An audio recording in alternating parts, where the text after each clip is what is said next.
In the early 1980s, as the American automotive industry faced fuel crises and evolving customer demands, the idea of an all-wheel drive passenger car seemed almost revolutionary. The market was still dominated by rear-wheel drive domestic cars, which were becoming increasingly worse made throughout the past few years, and the increasing influx of front-wheel drive imports that offered very tempting fuel savings and competitive price points. Amidst this changing landscape, the American Motors Corporation was struggling badly to right the sinking ship that was their production car sales numbers. They were getting demolished by the Big Three, and their positioning as an affordable manufacturer was being threatened by the variety of imports coming across the ocean. And as a result, AMC had to think outside the box and take a daring risk in order to carve out their own unique market segment in hopes of saving their skin. But what they would go on to create was not only just the most interesting and quirky car of the decade, but also a vehicle that spawned an entire class of vehicles 20 years later. This car was the four-wheel drive AMC Eagle SX4.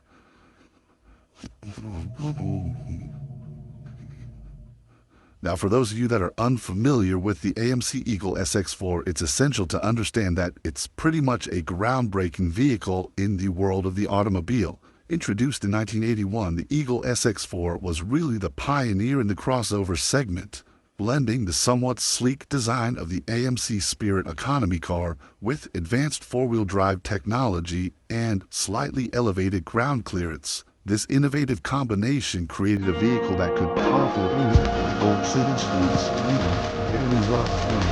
Part of the reason this car was created was because of fuel prices in the 1970s, so really comfortably saved AMC because of the poor fuel economy, largely due to their weight, inefficient engines, and the aerodynamic properties of a toaster. By introducing a crossover with four-wheel drive capabilities, AMC aimed to capitalize on a unique market niche. The Eagle SX4's versatility promised to attract a broad customer base, from city dwellers needing reliable winter transportation to people who lived in harsh climates that wanted a car that could still be reliable with these poor weather conditions.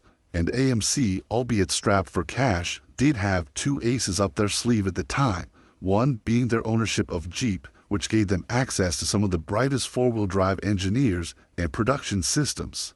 And the second thing was AMC's attitude that has always been something of a make the most of what you have. Competing against the well-funded Big Three, AMC always had to get creative, and in this case, that meant retrofitting their Jeep-style four-wheel drive suspension to an existing car to massively save on development costs. This initial all-wheel drive-capable AMC idea was tested earlier on the AMC Hornet prototype that was built in conjunction with a company called FF Developments. Now, this car never reached production, but lots of the principles of this prototype study would carry over to the Eagle and Eagle SX4. Oh, and by the way, FF Developments were also the guys that helped design the all-wheel drive system for the Jensen FF. The AMC Eagle's four-wheel drive system will be called Quadra-Track. Initially, it used the NP203 transfer case to help fulfill its four-wheel drive duties like most large vehicles of the day, but it soon upgraded to the NP119 transfer case, which offered better efficiency and traction benefits. This system automatically sent power to the wheels with the most grip using a viscous coupling filled with silicone-based fluid.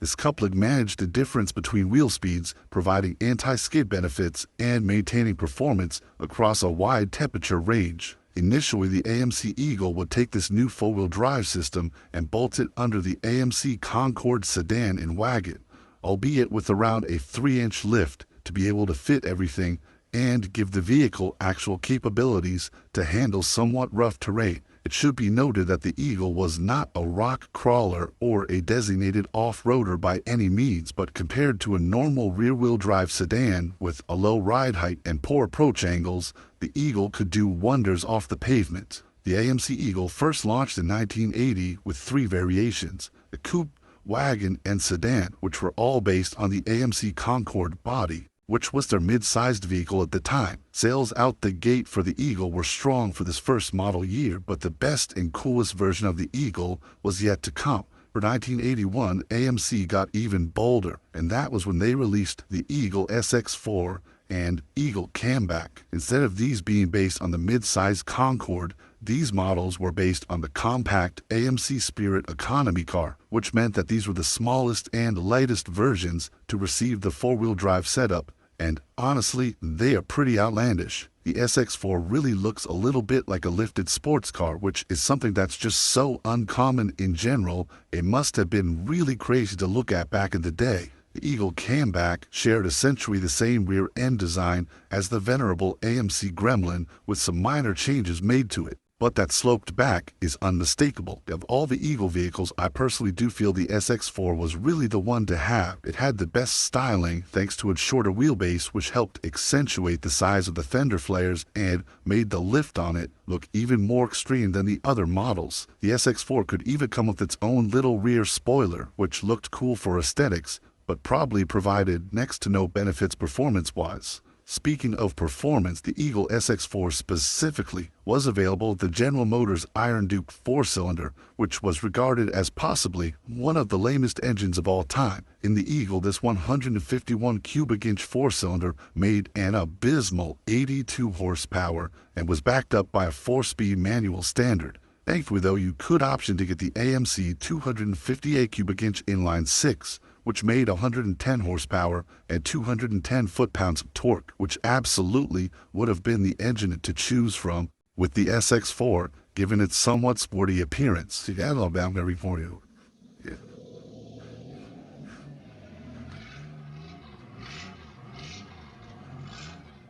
The inline 6 was still an iron block and iron-headed motor, which featured a 2-barrel carb setup as standard, and it wasn't certainly fast at all. 0 to 60 happened in an impressive, for all the wrong reasons, 15.6 seconds, and the quarter-mile time was 20 seconds flat as tested by Car and Driver at a whopping 69 miles per hour. Yet, so turns out the SX4 was actually unbelievably slow, but it was marketed in the period literature against the Corvette and Turbo 4 Mustangs, stating that the SX4 was the first sport machine that doesn't always need a road.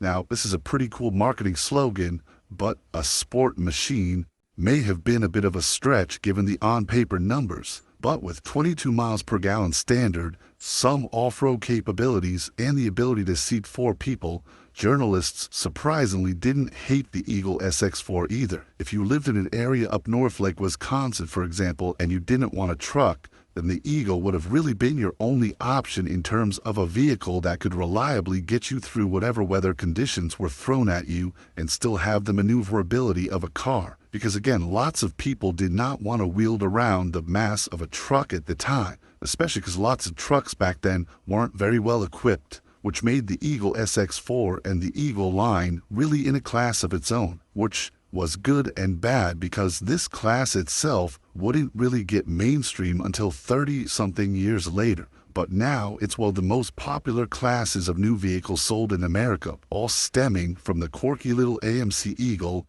and its coolest version, the SX4. And the AMC Eagle SX4 wasn't even a bad value for money, to be honest. Given its all-wheel drive capabilities, the base model SX4 could be tested and purchased at just around $7,000 US back in 1981, which made it comparable in price to a very, very low option F-150 or a low option Camaro. And being some sort of weird hybrid between a Camaro and an F-150, that price didn't seem all that wrong, especially given the competition that existed in this market class, which was next to none. The Eagle itself lived a production life from 1980 up until 1988, when Chrysler was in the midst of their AMC buyout and takeover. Now, the wagon in the Eagle line, which was based on the Concorde, was always the best seller. The SX4, though, was only produced from 1981 through 1983, which made that pretty rare for the Eagle lineup, with just over 20,000 of them ever being made. And with AMC cars being some of the most discarded vehicles over the years in scrapyards, the Eagles, which most of them live their lives in rust-prone areas, probably have some of the worst survival rates of them all, which makes clean ones very hard to find. Luckily, these cars have not reached collector status yet and likely never will, which means that prices on these are pretty affordable for a car that can create as many talking points as this one can. And besides, I'd much rather be seen driving around in one of these than a new crossover. But that's just me. Let me know what you think about the AMC Eagle SX4 below. You think it was cool? You think it was an absolute miss and a stupid car? I'd love to hear your thoughts. And thank you all for watching another episode of our Rare Cars documentary series. If you enjoyed this video, we would greatly appreciate it if you could drop a like and also share this video with other enthusiasts. Also, please make sure that you are subscribed to the Rare Cars YouTube channel and smash that notification